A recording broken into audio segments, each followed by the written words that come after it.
मराठा आरक्षणासाठी मनोज जरांगे यांच्या आंदोलनाचा आजचा चौथा दिवस आहे। मुंबईतल्या आझाद मैदानामध्ये त्यांचं उपोषण सुरू आहे। जरांगेंना पाठिंबा देण्यासाठी राज्यभरातून मोठ्या प्रमाणात आंदोलक आझाद मैदानात येत आहेत। मुंबईतील सीएसएमटी स्थानकाबाहेर मराठा बांधवांची होणारी गर्दी लक्षात घेता वाहतूक पोलिसांकडून वाहतूक मार्गात बदल करण्यात आलेत।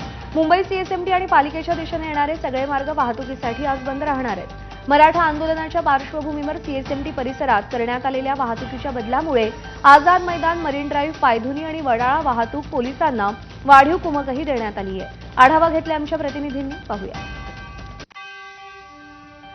सीएसएमटी स्थानकाहून जे फ्लायओव्हरला जाणारा जो मार्ग आहे हा पूर्णतः दुतर्फी बंद करण्यात आलेला आहे आणि पर्यायी मार्ग त्यांना जे पुलाच्या खालून मेट्रो जंक्शन पर्यंत जाणारा जो मुंबई पोलीस आयुक्तालय मार्ग आहे हा देण्यात आलेला आहे।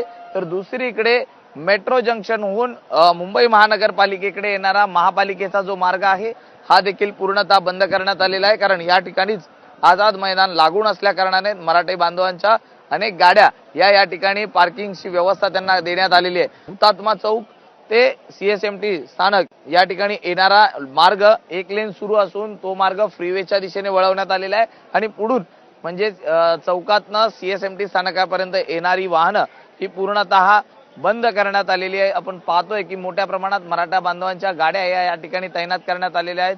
मात्र आज तरी या आरक्षणाच्या मुद्द्यावर तोडगा निघतो का हे पाहणं महत्त्वाचं राहणार आहे। व्हिडिओ जर्नलिस्ट अक्षय सबी, सूरज सावंत, एबीपी माझा, मुंबई। मुंबईतील जे उड्डाणपूल उतरल्यानंतर एमआरए पोलीस स्टेशनच्या समोरून वाहतूक वळवण्यात आली आहे। सीएसएमटी स्टेशनकडे मुंबई महापालिका मुख्यालयाकडे जाणारी वाहतूक अलीकडूनच वळवण्यात आली आहे। हा रस्ता पोलीस आयुक्तालयावरून पुढे मंत्रालय, गिरगाव चौपाटी, नरिमन पॉइंटकडे जाईल। जे ब्रिजवरून पुढे सीएसएमटीकडे जाणारा रस्ता बॅरिकेडिंग करून बंद करण्यात आलेला आहे। वेदांत नेब आपले प्रतिनिधी सध्या आपल्यासोबत आहेत। वेदांत, वाहतूक कोंडीची शक्यता लक्षात घेता काय बदल करण्यात आलेत वाहतूक मार्गात? वर्ग हा याच मार्गावरून पुढे मार्गस्थ होतो, मंत्रालय असेल किंवा नरिमन पॉइंट, मरीन ड्राईव्ह कडे। आणि हा जो परिसर आहे म्हणजे आपण बघतो हा जे फ्लायओव्हर आहे आणि हा जे ब्रिज खाली उतरल्यानंतर सरळ सगळी वाहनं ही सीएसएमटी कडे किंवा मुंबई महापालिका मुख्यालयाकडे जातात।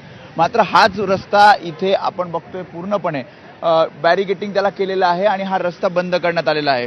शुक्रवार, शनिवार आपण बघितलं, आज चौथा दिवस या आंदोलनाचा आहे आणि मोठ्या संख्येनं आंदोलक हे सीएसएमटी आणि बीएमसीच्या मुख्यालय समोरचा जो रस्ता आहे तिथे जमतात आणि त्यामुळे मोठी वाहतूक कोंडी होती। त्यामुळे आजचा वर्किंग डे लक्षात घेता पोलीस प्रशासनानं आज ही वाहतूक वळवलेली आहे एमआरए पोलीस स्टेशनच्या समोरून, म्हणजे जे ब्रिजच्या खालून ही वाहतूक पुढे वळवण्यात आलेली आहे। आपण बघतोय पोलीस सूचना करतायत की तुम्ही सीएसएमटीकडे जाऊ शकत नाहीयेत, मार्ग बंद करण्यात आला आहे आणि पुढे मग सीपी ऑफिस, मुंबई पोलीस आयुक्तालय आणि पुढे मग मरीन ड्राईव्ह, नरिमन पॉइंट किंवा मग मेट्रो जंक्शन पासून पुढे हा रस्ता तुम्हाला मंत्रालय किंवा मग फॅशन स्ट्रीट वरून पुढे रिझर्व्ह बँक आणि त्या साईडला जाऊ शकतो। त्यामुळे पूर्ण खबरदारी पोलीस घेत आहेत की वर्किंग डेच्या दिवशी वाहतूक कोंडी होऊ नये, मार्ग सगळे सुरळीत चालू राहावेत।